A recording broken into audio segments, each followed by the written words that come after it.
Good morning students. चलिए आज की क्लास में हम डिस्कस करने जा रहे हैं 10th क्लास की बुक हिज फर्स्ट फ्लाइट का चैप्टर नंबर 10। उसकी हम समरी करेंगे, that is the sermon at Banaras. यदि आपने मेरे चैनल को अभी तक सब्सक्राइब नहीं किया है, आप मेरे चैनल को सब्सक्राइब कर लेना, ताकि जब भी कोई हमारी वीडियो अपलोड हो तो उसकी नोटिफिकेशन सबसे पहले आप तक पहुंच जाए। चलिए स्टार्ट करते हैं।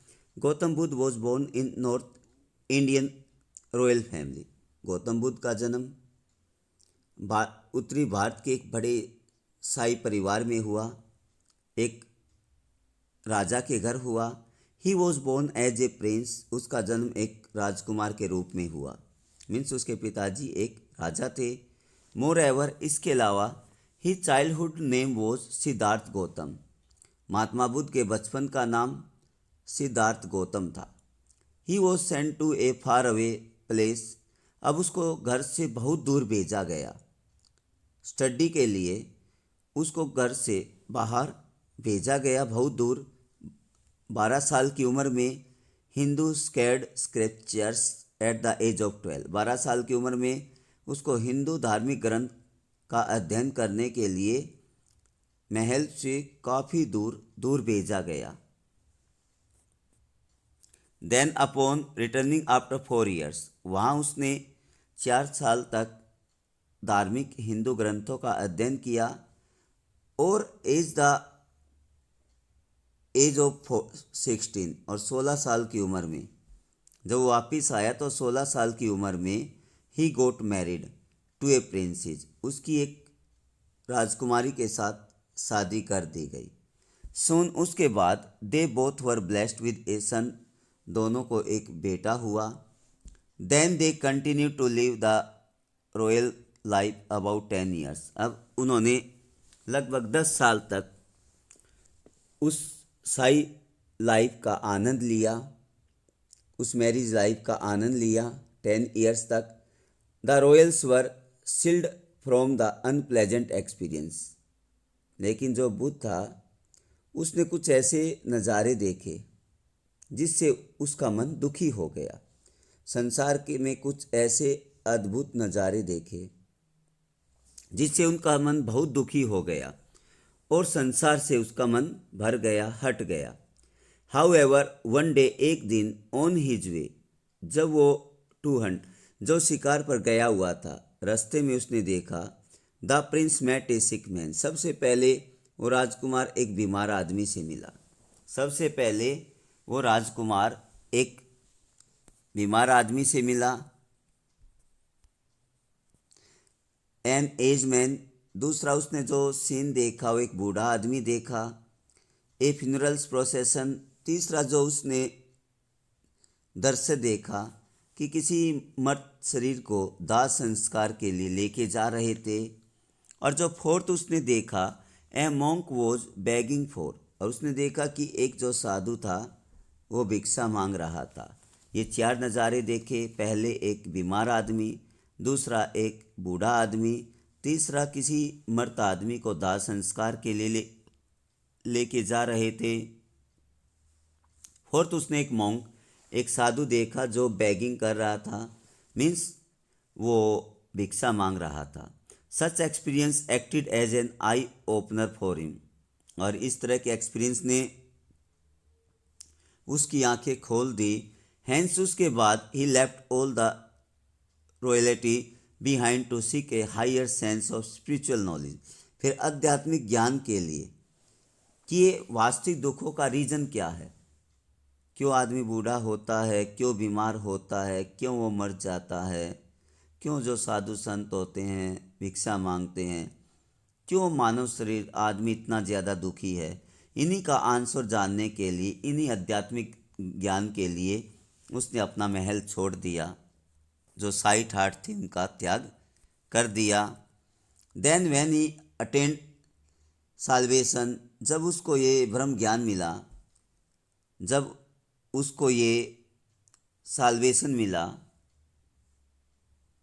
ही बिगेन प्रीचिंग, फिर उसने धार्मिक उपदेश देना शुरू कर दिया। His first sermon given in the city of Banaras, उसने जो पहला अपना धार्मिक उपदेश दिया था सरमन मीन्स फर्स्ट जो धार्मिक उपदेश था वो उसने बनारस में दिया। देर वॉज ए लेडी, वहाँ पे एक और थी, हुज नेम वॉज किसा गौतमी, और उस लेडी का नाम किसा गौतमी था। हुज सन हैज़ डाइड, और जिसका बेटा मर चुका था। पहला उसने दिया। She was suffering from unending pain, वो बहुत ज़्यादा दुखी थी और उसका दुख बिल्कुल भी समाप्त नहीं हो रहा था, क्योंकि उसका एक ही बेटा था, वो मर गया था और जिसके कारण वो बहुत ज़्यादा दुखी थी। इस तरह she went from house to house, वो घर घर गई, लुकिंग फॉर मेडिसिन, और वो वहाँ जाके ऐसी मेडिसिन देखने लगी, ऐसी मेडिसिन दवाई की मांगने लगी कि कोई मुझे ऐसी मेडिसिन दीजिए जिससे मेरा जो बेटा है वो जिंदा हो जाए। पीपल थॉट, लोगों ने सोचा कि that the lady has lost her senses, अब लोगों ने सोचा कि इस औरत ने अपनी बुद्धि खो दी है, इसने अपनी सेंस खो दी है, ये पागल हो गई है, ऐसा लोगों ने सोचा। हाउएवर एक दिन शी मेट ए मैन, वो एक ऐसे आदमी से मिली जिसने क्या किया, who directed her towards Lord Buddha, और जिसने कहा कि आप लॉर्ड बुद्धा के पास जाइए। उसने उसको ये कहा कि जाइए महात्मा बुद्ध के पास जाइए, वो आपकी प्रॉब्लम को सोल्व करेंगे। उसने कहा कि Buddha could possibly have a solution for our problem, कि बुद्धा के पास आपकी समस्या का समाधान है, उसने ऐसा कहा। देन बुद्धा आस्क्ड हर, अब बुद्धा के पास जाती है और बुद्धा ने उससे कहा कि to look for mustard seed, a handful the seed. अब उसने कहा कि आप ऐसे घर से आप एक मुट्ठी भर सरसों के बीज लेके आइए जहाँ पे ये पता होना चाहिए कि must be procured from a house, ऐसे घर से आपको एक मुट्ठी भर सरसों के बीज लेके आने हैं, where there had been no death, जहाँ पे किसी की भी डेथ न हुई हो, जहाँ पर किसी की भी मौत न हुई हो, ऐसे आपको लेके आने हैं। फिल्ड विद होप्स, अब वो उम्मीद के साथ भर गई, उसने सोचा कि अब उसका बेटा जीवित हो जाएगा। Kisa Gotami once again went on a search, अब वो फिर घर घर गई और पूछा कि मुझे एक मुट्ठी भर सरसों के बीज चाहिए। सभी ने दया करके उसको दे दिया, लेकिन जब उसने पूछा कि क्या यहाँ पे किसी की डेथ हुई है, तो सब ने ये कहा कि आपने हमारे दबे हुए दुखों को कुरेद दिया है, उनको जगा दिया है। जिंदा बहुत कम हैं, मरने वालों की संख्या बहुत ज़्यादा है, ऐसा उसने कहा। लेकिन अब उसको कोई भी ऐसा घर नहीं मिला, जैसा कि बुद्धा की कंडीशन थी कि ऐसे घर से आपको सरसों के बीज लेके आने हैं जहाँ पर किसी की भी डेथ न हुई हो, ऐसा घर उसको कोई भी नहीं मिला। इस तरीके से शी वाज डिसहार्टेंटेड, अब उसका दिल टूट गया, अब वो दुखी हो गई। And sat at the as of the road, अब एक रोड के किनारे पर बैठ गई।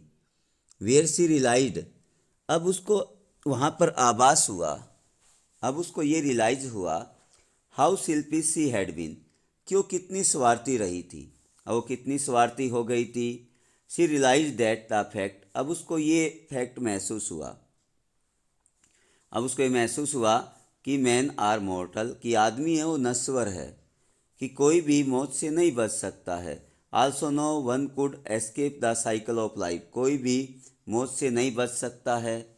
That was the only fact, यही एक फैक्ट था, सच्चाई थी कि Buddha wanted to her understand, जो उसको समझाना चाहता था कि death is common to all, मौत तो सबके लिए है, nobody can escape it, कोई भी इससे नहीं बच सकता है। यही बात बुद्ध उसको समझाना चाहता था। अकॉर्डिंग टू बुद्ध के according, feelings of grief and sorrow increase man pain, यदि आदमी दुखी होता है, परेशान होता है, तो आदमी का जो पेन है, जो दुख है, उस सफरिंग, उसकी पीड़ाएं हैं, वो बढ़ जाती हैं। It serves no other purpose, फिर ये और कोई दूसरा काम नहीं करती हैं। मोर एवर, इसके अलावा इट डिटोरियस द हेल्थ, वो उसकी हेल्थ को ख़राब कर देती है। उसकी डिटोरियस उसकी हेल्थ को ख़राब कर देती है। दस इस तरीके से ए वाइज पर्सन, जो एक बुद्धिमान आदमी होता है, who is fully aware of nature functioning, जो एक बुद्धिमान आदमी वही होता है जो प्रकृति के इस कार्य को जानता है, कि भाई जो जन्म लेता है वो हमेशा मरता भी है, जो इस बात से जानता है। Must not grieve at the something bound to happen, वो कभी दुखी नहीं होता है और वो इस बात को समझ लेता है। This is the only way, यही एक रास्ता होता है, which he can be happy and blessed, जिससे वो खुश रह सकता है और वो आशीर्वाद प्राप्त कर सकता है।